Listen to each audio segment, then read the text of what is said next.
ที่ฉันหวังสิ่งที่ฉันคอย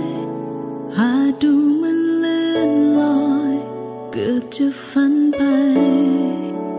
มองหาคนหนึ่งที่ไม่รู้เป็นใครและไม่รู้เมื่อไร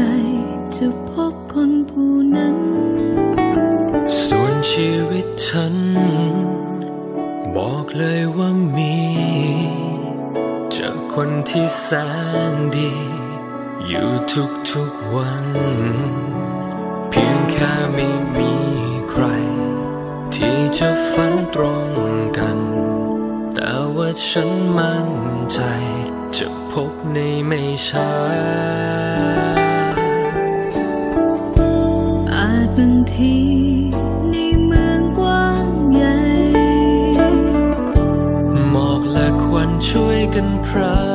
งตามีขอ